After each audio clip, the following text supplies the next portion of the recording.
Panglima Houyi memanah satu matahari dan membuatnya menghilang dari langit. Wah, bagaimana bisa? Riri, kumpulan dongeng dan cerita anak. Yuk dukung Riri dengan menekan tombol subscribe. Jangan lupa bunyikan tanda lonceng untuk notifikasi. Selamat menonton! Asal mula festival kue bulan. Rumah Caosing sudah ramai sejak pagi. Nenek, ibu, dan para bibi yang lain terlihat sibuk membuat adonan kue bulan.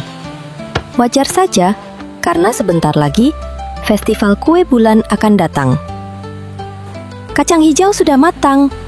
Setelah ini, tolong campurkan dengan bahan yang lain, kata nenek. Namun, Caosing bersama para sepupu tidak diizinkan masuk ke dapur. Sebagai gantinya, mereka sudah disediakan berbagai macam camilan enak di perpustakaan milik kakek. Wow, banyak sekali camilannya, seru Caosing. Wah, ada kue jenis baru. Aku belum pernah mencobanya, kata si sepupu. Perpustakaan kakek adalah tempat favorit Caosing dan sepupu-sepupunya. Di sana, terdapat banyak sekali buku-buku yang menarik. Seperti saat ini, mereka menemukan buku dongeng klasik berjudul Kisah Putri Cantik dan Kue Bulan. Lihatlah, ada buku tentang kue bulan. Ayo kita baca, seru sepupu Caosing. Caosing dan sepupunya berkerumun dan saling berebut ingin melihat isi buku tersebut. Tanpa diduga, seberkas sinar memancar terang ketika Caosing membuka buku itu. Mau tidak mau, mereka pun menutup mata. Wah, silau sekali, kata Caosing. Astaga, apa ini? Tanya salah satu sepupu Caosing. Saat membuka mata, Caosing dan semua sepupunya berada di sebuah tempat yang sangat lapang dan panas. Tidak ada apapun di tempat itu. Hal ini tentu membuat mereka ketakutan. Wah, ini tempat apa? Tanya sepupu Caosing. Aku tidak tahu. Mengapa tiba-tiba kita ada di sini? Caosing balik bertanya. Tak lama kemudian, terlihat seorang wanita cantik menghampiri anak-anak yang sedang menangis itu. Namanya adalah Chang'e. Hei, sedang apa kalian di sini? Tanya Chang'e. Kami pun tidak tahu. Tiba-tiba kami berada di sini, sahut Caosing. Ah, kalau begitu, kalian ikut pulang denganku saja ya, ajak Chang'e. Anak-anak itu pun menurut. Mereka pulang ke rumah Chang'e. Malam harinya, suami Chang'e pulang. Ia dan Chang'e bercakap-cakap dengan serius, sedangkan anak-anak memperhatikan mereka dengan tenang. Wah, orang itu terlihat keren, tetapi juga menakutkan, karena penampilannya seperti prajurit tangguh yang sering aku lihat di buku, kata Caosing dalam hati. Setelah itu, Chang'e pun memanggil anak-anak ke ruang tamu. Ia hendak memperkenalkan suaminya kepada mereka semua. Nah, dia adalah suamiku. Namanya Houyi, seorang panglima kerajaan yang saat ini ditugaskan untuk mengatasi bencana kekeringan. Jelas Chang'e. Houyi pun tersenyum ramah, membuat anak-anak tak lagi takut. Saat ini, 9 matahari muncul di langit kerajaan, membuat seluruh wilayah mengalami kekeringan. Jelas Houyi. Siapa? 9 matahari di kerajaan? Tanya Caosing. Oh, ucapan itu membuat semua anak-anak bingung. Namun, Panglima Houyi menenangkan mereka. Jangan khawatir, aku pasti bisa mengatasinya.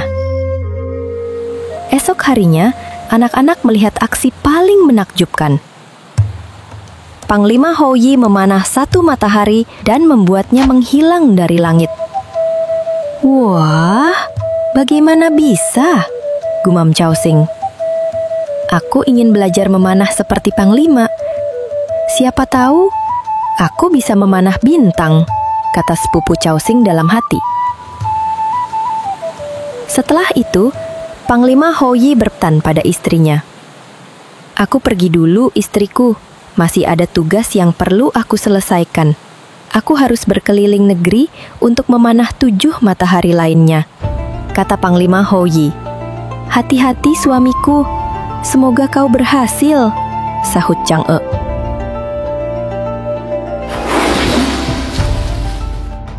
Akhirnya, Panglima Houyi berhasil menjalankan misinya. Ia pun menerima ramuan abadi dari Ratu Keabadian atas keberhasilan tersebut. Jika meminumnya, kamu bisa hidup abadi dan menjadi dewa.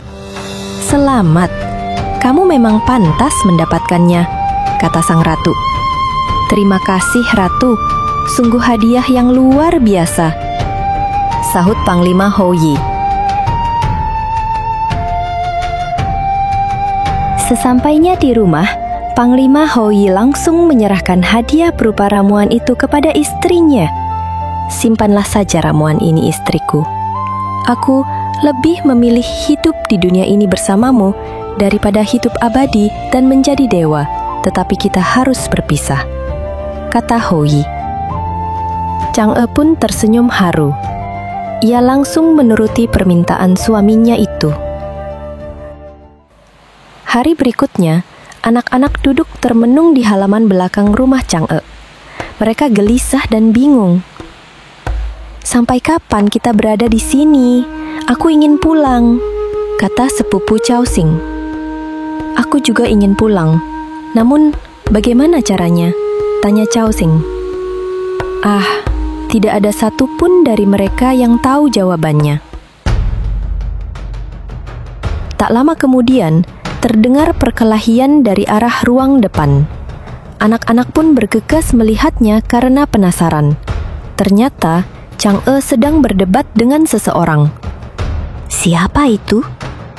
Wajahnya terlihat menakutkan. Semoga saja ia tidak berbuat jahat, kata Caosing. Pemuda itu adalah Feng Meng, yakni semurid Panglima Houyi. Ia hendak merebut ramuan abadi milik Panglima, tetapi dicegah oleh Chang'e.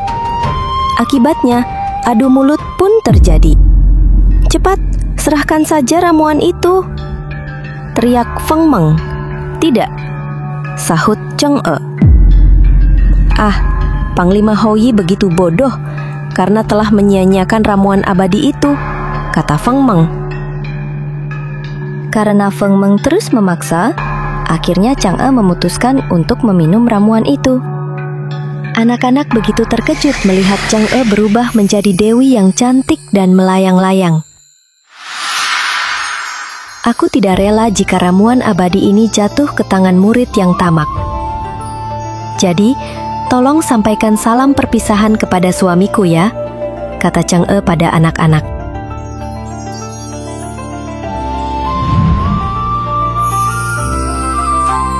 Anak-anak semakin bingung dengan semua yang mereka lihat. Mereka termenung di tengah-tengah ruangan. Saat itulah Panglima Houyi datang. Ia sangat terkejut melihat keadaan rumah yang berantakan serta istrinya yang menghilang. Astaga, apa yang terjadi? Tanya Panglima Houyi. Anak-anak kemudian bercerita tentang peristiwa yang baru saja terjadi. Setelah mendengar itu semua, Panglima Houyi pun keluar menuju halaman. Ia menata meja persembahan dan menata kue bulan kesukaan istrinya. Kue ini akan kupersembahkan untuk istriku, ucap si Panglima. Para tetangga yang mengetahui kisah itu pun berdatangan sambil membawa kue bulan. Mereka ikut meletakkannya di meja persembahan. Terimalah persembahan kue bulan dari kami, kata si tetangga. Di saat yang sama, terlihat bulan purnama yang terang benderang menghiasi langit. Panglima Houyi kemudian mengambil kue bulan dan memberikannya ke masing-masing anak. Makanlah, kue ini akan membawa kalian pulang ke rumah. Tolong sampaikan juga pada seluruh penjuru negeri bahwa Setiap tanggal 15 di bulan ke-8 kalender Imlek, saat bulan bersinar paling terang, mereka harus merayakannya, kata Hou Yi. Baik, Panglima, sahut Cao Xing. Akhirnya, anak-anak telah kembali ke masa kini. Mereka sungguh terkejut dan saling berceloteh dengan heboh. Benar-benar seperti mimpi, kata sepupu Cao Xing. Iya, rasanya aku masih belum percaya, sahut Cao Xing. Besok adalah hari pertama festival kue bulan. Anak-anak itu lantas saling berjanji untuk mempersembahkan kue bulan paling besar untuk Chang'e. Yuk membaca bareng Riri. Ada ratusan buku bergambar dan cerita interaktif. Mainkan animasinya dan dengarkan Riri bercerita untukmu. Temukan cerita favoritmu. Ada dongeng, fabel, misteri, hingga petualangan. Yuk!